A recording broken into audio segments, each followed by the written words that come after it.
All right, so let's look at the final piece, of this Laplace transform method, which is how do you transform a derivative?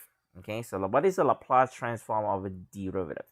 Now, I will repeat this particular computation here when we come back on Thursday. So I don't want you to worry too much about this, and I think it's a good opportunity to kind of review this particular definition of Laplace transform when we come back. So I just want to tell you that the result of this computations, all right, which is going to be given as a formula in the exam like this. Okay, so that's the formula that's going to be given in the exam. So you'll be seeing something like this. So let me explain what this thing means and how we use it. Okay, so let's take a look at the first one. Now, before we do that, this is a reminder. We talked about this before, but let me tell you one more time because this notation pops up here again, which is the Laplace transform of a function, let's say ft, right? By definition, using the notation, whatever it is, we are going to call it capital Fs. Okay, so in this formula, if you see capital Fs like that, that's by definition the Laplace transform of the function ft. Okay, if you see Laplace transform of a function yt, this is by definitions, the notations, right? The notation, everybody agree that this is going to be written as ys. So every time you see a capital Ys, you know there's a Laplace transform of yt. If we Laplace transform a function called gt, whatever it is, we can denote it as a function's gs, capital G. Okay, all right, so with this understanding, let's see what they are trying to tell you, that if you do the Laplace transform for f prime of t, right? So it says it's going to give you s, and then Laplace transform of ft, and then minus f0. That's what it said. But there's a lot of things to write. So this part right here, they just write as fs. Okay, so this is what happened when you transform a derivative, first derivative. What happens if you transform the second derivative? If you transform the second derivative, we will have s squared, and then we have fs, right? Okay, and then we have s, and then f0, and then we have f prime 0. If you transform the derivative, third derivative, you have s cubed, you have the capital Fs, and then you have s squared f0, and then you have this s f prime 0, and then there's f double prime 0, and so on. Now, usually we only use these methods all the way to the second derivative because things can get very messy if you do a lot of derivatives, right? So again, 252 is a survey course that tell you some of the basic techniques. We don't want to make this thing too complicated. So usually in practice, you only do this two. Okay, you only do this two. All right. Now, another comment is that if you remember that when you solve a differential equation of first order, let's say something like y prime plus y equals to sine t. Now, if you after you solve it, you will know that your yt here has a constant, okay, because of the integral. So you have an integrating constant. And in order to figure out what is this constant, you need information like this, right? And you can see in the Laplace transform methods, this information has been incorporated, okay? In the second derivative, right, differential equation of the second order, you have two constants, right? So in order to find that two constants, you need the value of f0 and you need the value of f prime 0. Again, the Laplace transform incorporate all this information in. So when you use the Laplace transform method, not only you solve the differential equation, but you actually solve the initial value problem. And once the answer pops up, they have no constants. Everything has been taken care of. You don't have to solve it and then find the constants separately. Everything will be incorporated. Okay, now before we do the actual computations, there's one more thing that I wanted to mention. Okay, so kind of lay out the main strategy, which is right here. Let's take a look at this particular strategy here one more time. Okay, so here is the strategy. You have differential equations involving function yt, right? Think about, let's say, dy dt plus y equals to sine t, things like that. All right, so what we want to do is we want to find yt, right? So when you have a differential equation, let's take a look at this one. Just use this directly. When you have a differential equation y prime minus y equals to 2 cosine 5t, what we want is we want to find a function y of t so that the derivative and all this thing, put it back, left hand side equal to the right hand side, right? That's the whole idea. So when we transform this differential equations into a function of s, we solve it, we arrange it through partial fractions, and we wanted to isolate this term ys. Okay, so ys, as you will see in a minute, it will be some function of s, some function of s. So if you Laplace inverse transform ys, obviously you have to do it both directions, left and right. This part is the solution yt. Okay, so let me say it one more time because this is the key. So when you have ys, right, equals to some function of s, and then you inverse transform this, you inverse transform this thing here you have to compute, but this thing here, that's yt. So this yt will be the solution of the differential equation. Okay, all right, let's put everything together and let's look at this. Okay, let's take a look at this one. Okay,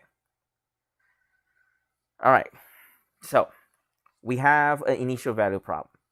We have not only the differential equations, we also have this initial condition, and your job is to find a function yt that solves it. Not only satisfy these differential equations, but if you put 0 to the t, your y0 is going to be 0. So how do we do that using the Laplace transform methods? First thing is that I don't want to work right here. I wanted to work in a separate place.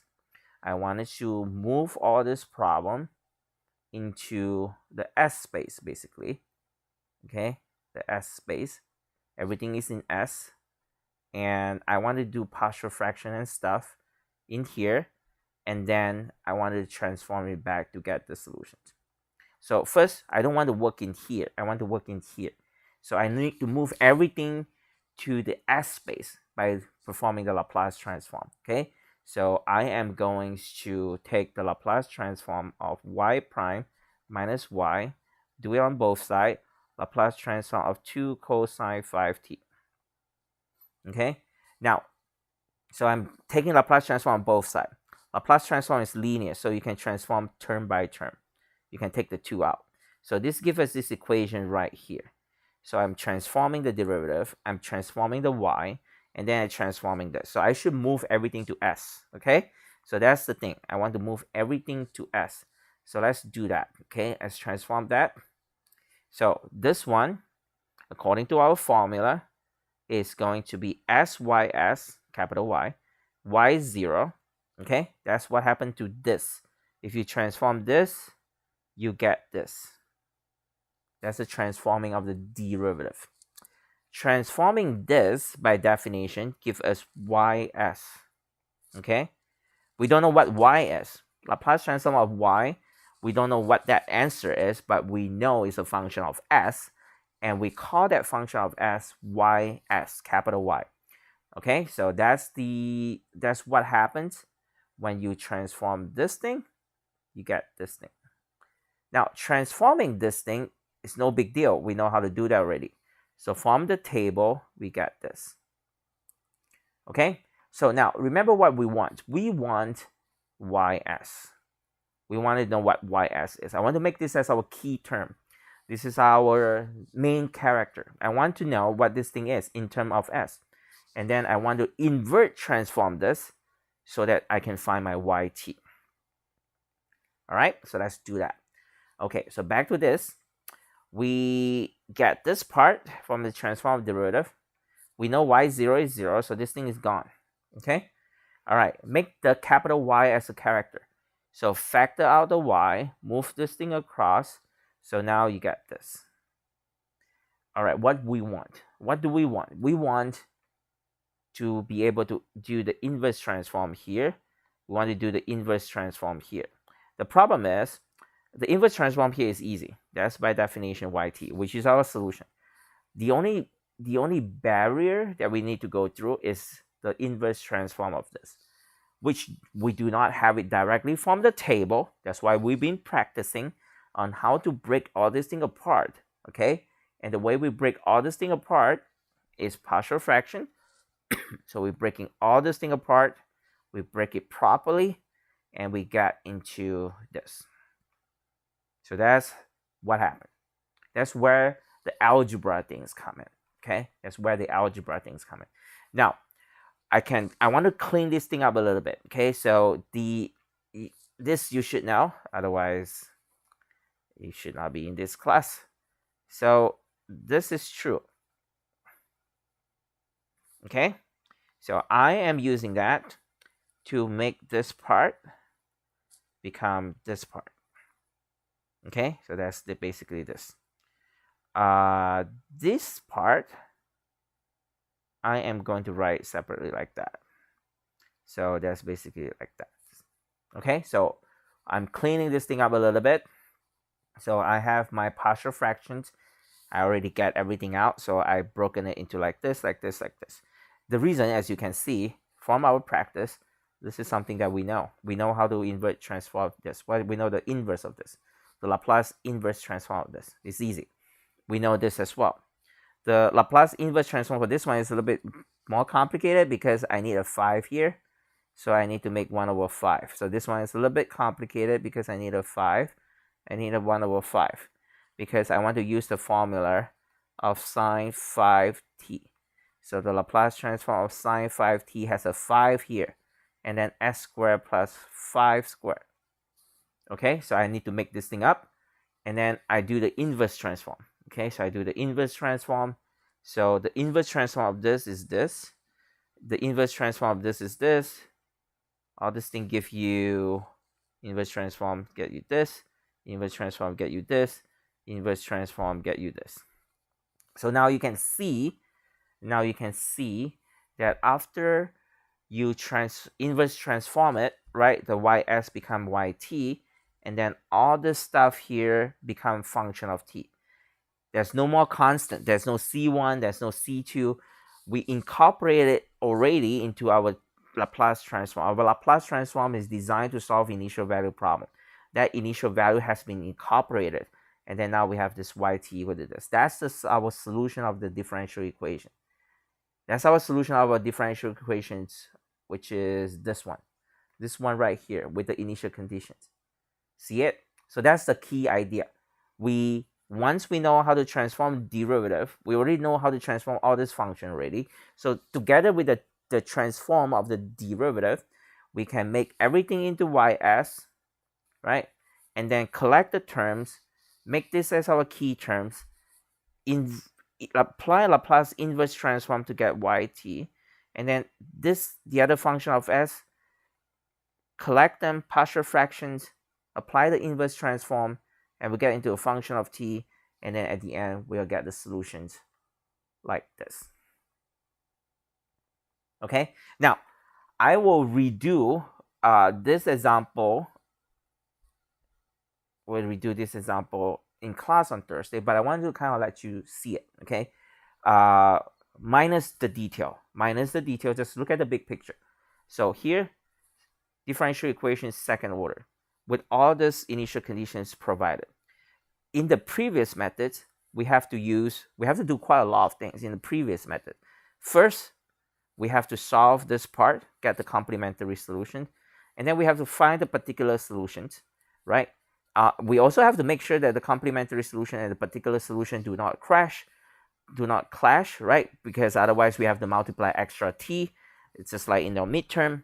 And then after that, you have C1 and C2, where you have to use this to find the answers, take the derivative, and find another constant. So that's how we do it. But now with this Laplace transform method, you can actually do everything in one single step. Okay, so now let's see the big picture. Okay, forget about the detailed computation. We'll do it next time on Thursday when we come back. So take the Laplace transform of this whole thing, left hand side and right hand side, so that we move everything into S. Okay, now so you transform, second derivative transformations give you this.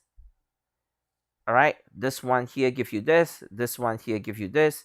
Make your ys as your main term. Ys is this. You cannot inverse transform because there's no formula for you to do this. So you have to break them. Break, break, break, break, break, break, break, break, break, and then you get this. Actually, better get this. And then what you do, this one you know how to inverse transform. This one you know how to inverse transform. This one you know how to inverse transform. So now you inverse transform this ys to get yt, and then the inverse transform of all this stuff give you this immediately. You don't need to do particular solutions, complementary solution. Everything is in here. Also, there's no C1, there's no C2. Everything is incorporated into this. So that's the beauty of this Laplace transform method. Now, I don't want to say more because I do want to show some of this thing to you in person. So, but you've seen the idea. That's the idea. The big idea, you've seen it already. Now you finally can come back, hopefully, and appreciate what this picture is saying. Okay, so this picture is saying, I don't want to work with the differential equations itself. I change it into S. I solve problem in S, and then I inverse transform it back to get the solution. And that's it. Okay? In fact, I'm making these videos in the closet where my cat is sleeping, and she just came out and protesting that I'm making so much noise. And she just told me that she knows how to do the Laplace forward transform, inverse transform. She knows how to do partial fraction. She learned it last time in Kitty University. And she said this is easy. Okay? So if she knows how to do it, you know how to do it. So I will see you in class on Thursday.